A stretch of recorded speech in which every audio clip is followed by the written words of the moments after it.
আসসালামু আলাইকুম। ১ টুকরা মাংস আর ১ কাপ ময়দা দিয়ে আপনারা কিভাবে সকালের জন্য বিকালের নাস্তা তৈরি করবেন, আজকে সেই রেসিপিটাই আপনাদের সাথে শেয়ার করব। চলুন শুরু করা যাক।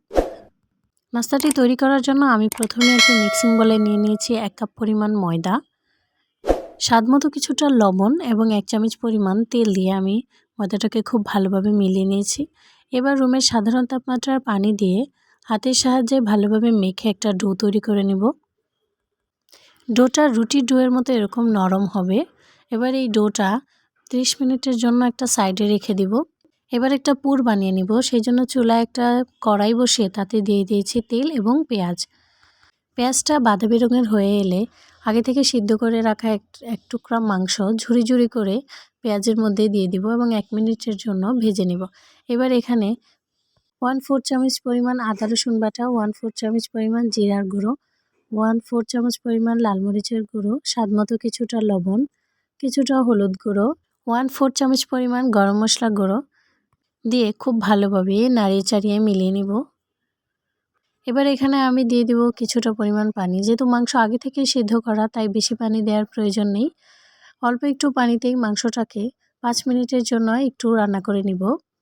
আমার এই পুরটা তৈরি হয়ে গেছে। আমি এবার এটাকে চুলা থেকে নামিয়ে নিব।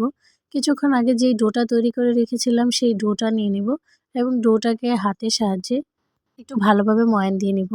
একটু লম্বাটে করে ডোটাকে নিয়ে ছুরির সাহায্যে খুব ছোট ছোট টুকরো করে কেটে নিব। রান্না বিষয়ক প্রতিদিন এরকম আরও ভিডিও পেতে প্লিজ চ্যানেলটিকে সাবস্ক্রাইব করুন এবং পাশে থাকা বেল আইকনটি বাজিয়ে দিন। রেসিপিটি আপনার কাছে কেমন লাগলো প্লিজ কমেন্ট করে জানাবেন। আপনাদের রেসপন্স পেলে আমারও ভিডিও তৈরি করতে অনেক ভালো লাগে। ময়দার এই ছোট ছোট টুকরোগুলোকে এবার আমি হাতের সাহায্যে ঘুরিয়ে ঘুরিয়ে গোলাকার একটা শেপ দিয়ে দিব। এবারে একটা গোলাকার অংশ নিয়ে হাতের সাহায্যে একটু ছড়িয়ে নিব ভিডিওতে দেখানো প্রসেস অনুযায়ী। এবার আমি একটা পাত্রে ওই রুটির টুকরাটাকে দিয়ে দিব এবং উপরে কিছুটা তেল খুব ভালোভাবে মেখে দেব।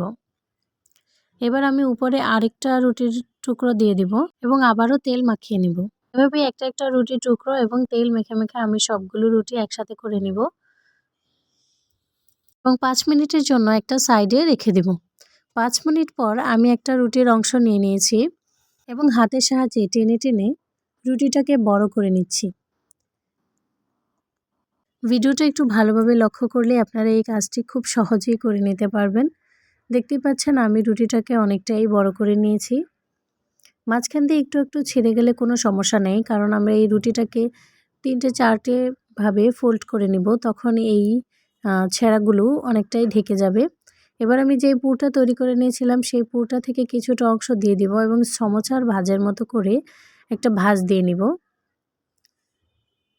একটু ভালোভাবে খেয়াল করলে আপনারা এই কাজটি খুব সহজেই করতে পারবেন। রুটির অনেকগুলো ভাঁজ পড়ে বলে অনেকে এটাকে পেট্রিস বলে থাকে। তো আমি একে একে সবগুলোকেই তৈরি করে নিব একই প্রসেসে। আমার সবগুলো পেট্রিস তৈরি হয়ে গেলে আমি এবার একটা কড়াইয়ে দিয়ে দিয়েছি তেল। তেলটা মোটামুটি গরম হয়ে আসলে আমি একে একে সবগুলো পেট্রিস দিয়ে দিব তেলের মধ্যে। এ পর্যায়ে চুলার আঁচটা অবশ্যই লোয়ে থাকতে হবে, তা না হলে এর উপরটা হয়ে যাবে কিন্তু ভেতরটাতে অনেকটাই কাঁচা থেকে যাবে। একটু সময় নিয়ে উল্টে পাল্টে এই পেটিসগুলোকে বাদামি রঙের করে ভেজে নিতে হবে। কিছুক্ষণ পর আমার এই পেটিসগুলোর একটা পাশ হয়ে গেছে। আমি এবার এই পেটিসগুলোকে উল্টে নিব। বারবার করে উল্টে পাল্টে ভাজতে ভাজতে আমার এই পেটিসগুলো অনেকটাই বাদামি রঙের হয়ে এসেছে এবং স্মেলটাও দারুণ এসেছে। আমার এই পেটিসগুলো ভাজা হয়ে গেছে। আমি এগুলো চুলা থেকে নামিয়ে নিব। দেখতেই পাচ্ছেন মাশাআল্লাহ কত সুন্দর হয়েছে এই পেটিসগুলো, একদম মুচমুচে এর স্কিনটা। আমি আপনাদেরকে একটা ভেঙে দেখাচ্ছি। পেটিসটা মাঝখান থেকে ভাঙলে চিকেনের খুব সুন্দর একটা গ্রান আসছে। দেখতেই পাচ্ছেন একদম মুচমুচে হয়েছে এই পেটিসটা, খেতেও কিন্তু দারুণ। ভিতরে একটু চিকেনের পুর থাকে বলে বাচ্চা থেকে বড় সবাই এই পেটিসটা খেতে অনেক পছন্দ করে। প্লিজ ভিডিওটাতে একটা লাইক করে দিন, শেয়ার করে দিন। ভালো থাকবেন সবাই। আসসালামু আলাইকুম।